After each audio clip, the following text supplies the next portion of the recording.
Hey y'all, welcome to Horrible Gaming. My name is Nora, and on today's video we are building a spring cottagecore themed farm. As we get started today, I'd appreciate if you'd hit that like, subscribe, and notify button if you want to see more content like this in the future. It really does help me out. So my goal today is to do a functional themed spring farm on Disney Dreamlight Valley, and I want to use a bunch of really light green tones and of course a bunch of florals. For this build today, I decided to use the brick pathing that we get from the plaza, and I just thought that this would not only give a softer look to this build today, but at least something a little bit different than using the dirt path that we use a ton on my channel. Now today's farm build will be a little bit smaller because many of you requested a smaller farm, and the last functional farm build that I did was a fall themed. I do have that linked in the video's description if you want a larger farm option. Today's farm build is actually geared towards Nintendo Switch users who may be struggling with their item limit. I know many of you do not have the numbers that I have on my PC, so I really wanted to offer something more friendly towards your item limit, or maybe you're on the PC and you want a functional farm that doesn't consume a ton of your item limit. Regardless, I hope that today's build brings you some Disney Dreamlight Valley inspiration, and of course, definitely leave me a comment for other future build ideas you hope to see on my channel.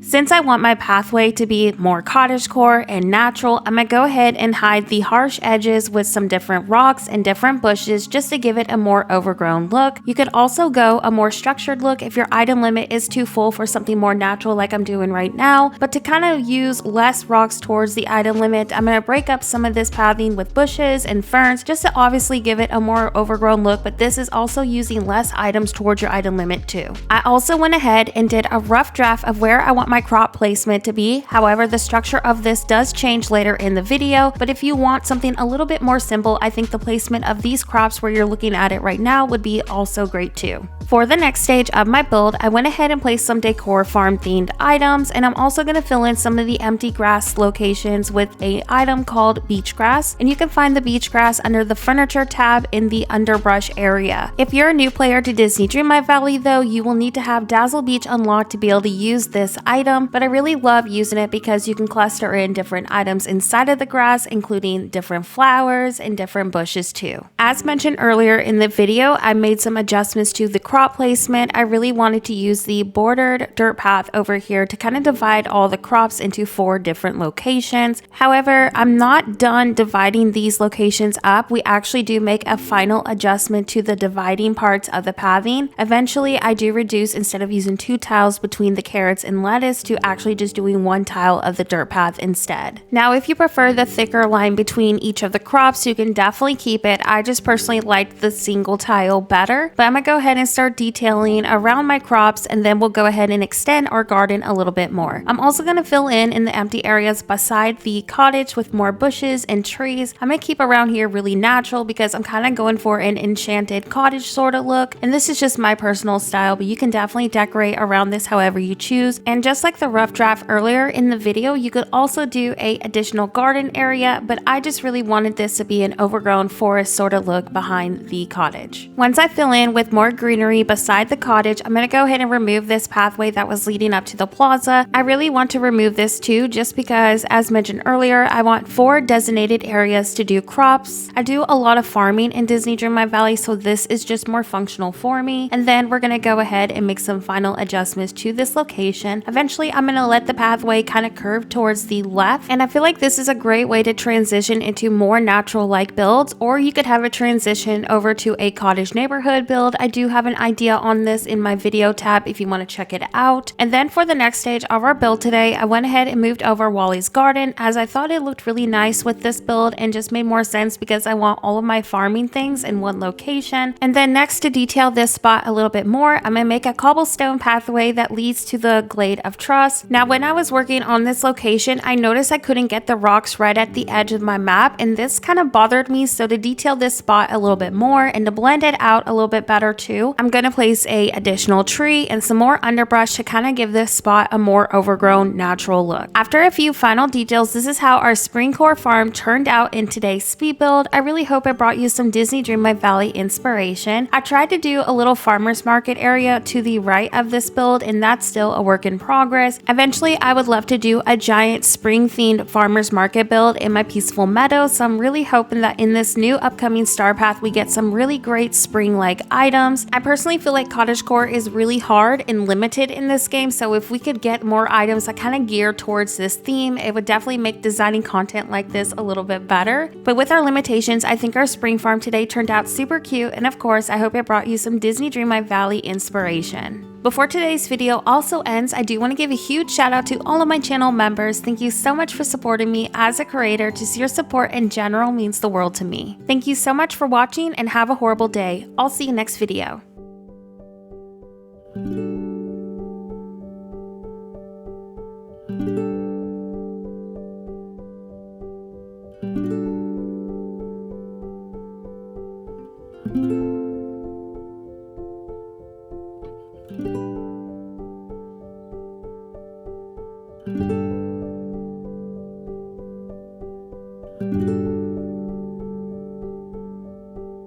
Thank you.